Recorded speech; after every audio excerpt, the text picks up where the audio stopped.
want to get into a little bit of NFL draft talk. I want to cover a lot of the draft this year. Before getting into this, I will fully acknowledge mock drafts are not very accurate, especially when you're making a mock draft before free agency, let alone before the NFL combine. Like something's going to happen at the combine. Someone's going to go out there and, you know, put up crazy numbers, run a 4.3 when people weren't expecting it. Just there's always they call them combine warriors. Guy kind of coming out of nowhere who comes out and just puts up crazy numbers. Sometimes you got like some random lineman who's freakishly athletic, and you saw a little bit of it on the tape, but like seeing them in the measurements, it makes teams overdraft guys a lot. Like, I mean, we saw John Ross get drafted 8th overall. So, I'll acknowledge that they're not always accurate, but what I like about mock drafts is you kind of get a picture of, some of the fits that could go to your favorite team. And I, as a Jets fan, I look forward to checking out the mocks every year. My season's usually over pretty early, so I'm always watching college football for these reasons. So at the very least, I'll get into some mock drafts. We'll cover some more draft content as we get closer to the NFL draft. Once we get out of the NFL combine, out of free agency and everything like that, we'll have a better idea of what holes these teams have, what directions they might go, and hopefully we can pick a good amount of the picks. But I'll just run through kind of like my top 10. I'm covering a lot of Jets, so we'll talk about the Jets' top 2 picks. But to get things kind of kicked off, the Jags are selecting number 1. I think Evan Neal is probably going to be the pick, and I know it could change. I know Kwanwu's really he's talked about in good light. A lot of people like him a lot too. And Evan Neal has kind of had I've seen some people online saying he might not be the best tackle prospect, but a guy who's played multiple spots on the line. He's like 6'7" with a football helmet on. He's 6'9", 6'10". This is a guy who's athletic for how big he is as well. And it's a coach that just came over from the Eagles who had a stud O-line, and that was key to their Super Bowl run. So I could totally see them going, let's take a key piece for our offensive line, protect Trevor Lawrence, let's build something right here.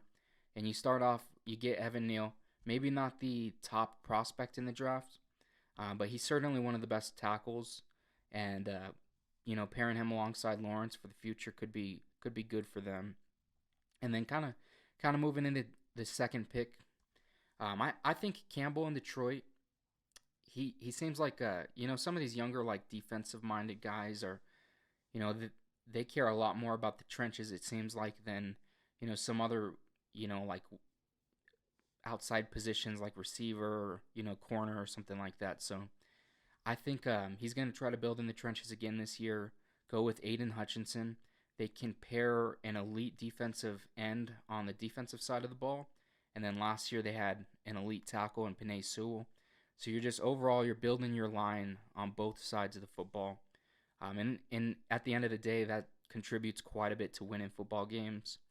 Aiden Hutchinson is also a phenomenal prospect. I'm curious kind of how he's going to measure at the combine. I've heard a lot of different things about how athletic he is. But just coming off of his last year at Michigan, he had an insane year, and he looks to be a pretty good prospect. And then number 3, another edge rusher. Depending on who you talk to, they kind of have Hutchinson and Kayvon Thibodeau as a toss-up as far as who they think is the best. But in this scenario, like I said, none of the moves have happened, like quarterbacks that might change these mock drafts and everything. But the Texans can take Kayvon Thibodeau. They have a pretty weak roster right now, so just trying to get someone that they think can develop into one of the best picks in the draft, which Thibodeau might be able to, would be a good move for them. So just kind of going through the rebuild. If you can get a stud edge rusher, this could be a spot where they take another tackle as well.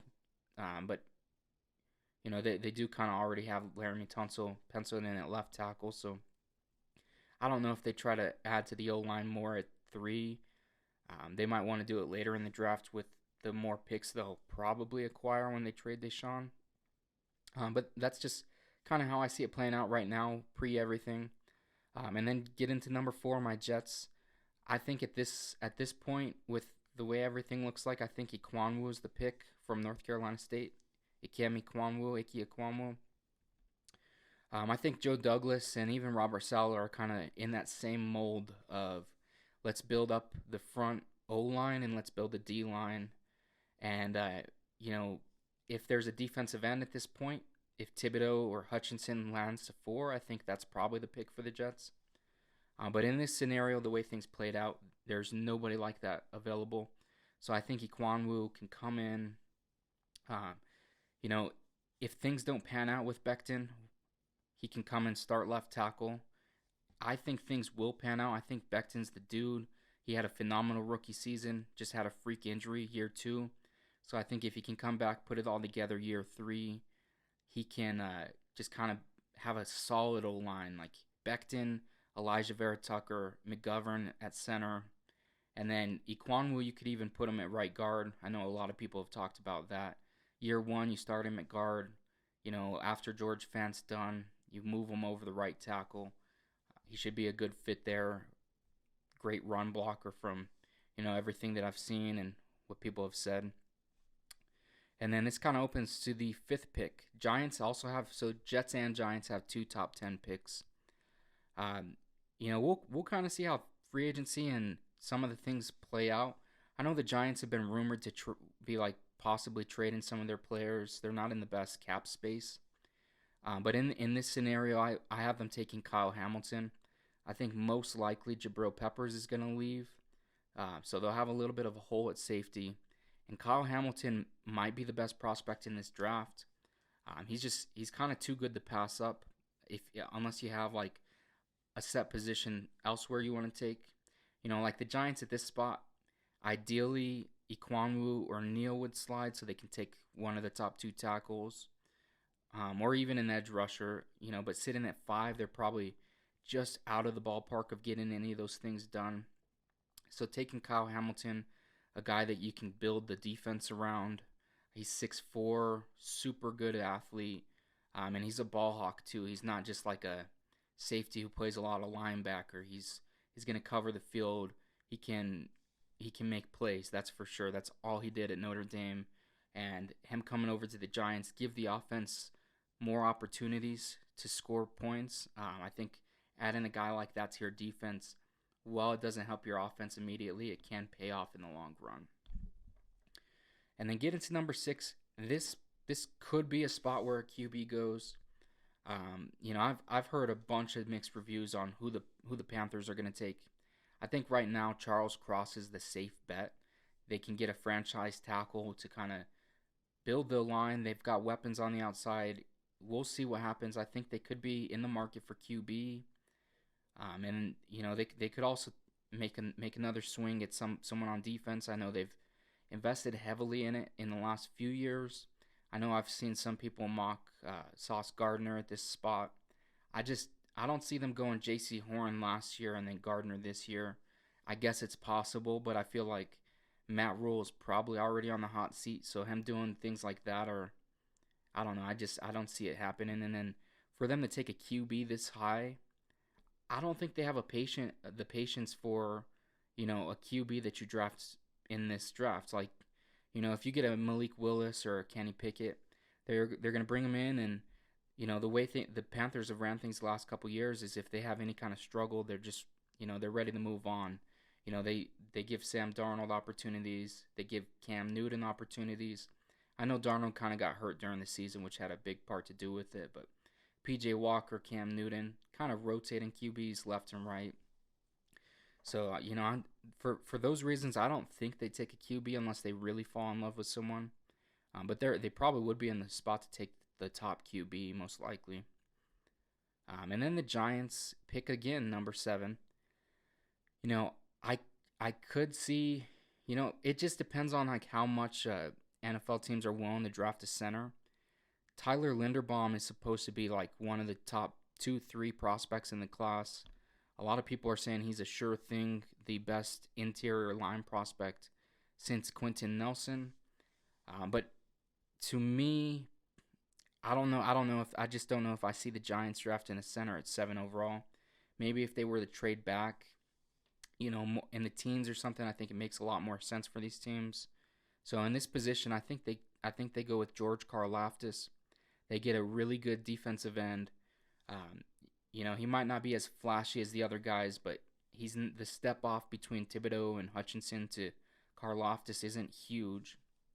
And bringing him and Hamilton, they can try to revamp this defense, put together a good defense while Brian Dable is working on the offense. And then kind of that moves to pick number 8. The Falcons are in a weird spot right now because I don't see them drafting Matt Ryan's replacement unless they fall in love with a guy, which I just don't know if this is the draft class for that to happen. And then most likely they're going to trade Calvin Ridley from most of the rumors. So they could have a massive hole at wide receiver.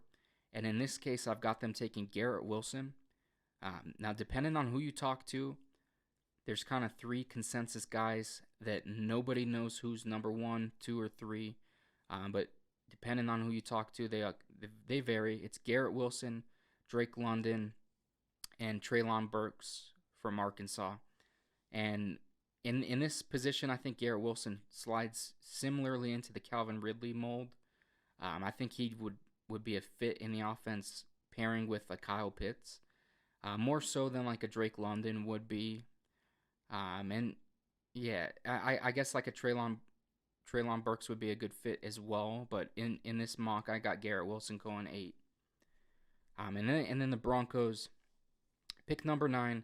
Now this is a pick I'm really unsure. I was really unsure about this because I don't know. I picked Jordan Davis, but I don't necessarily know if the Broncos would take Jordan Davis or even if he'll be taken this high in the draft.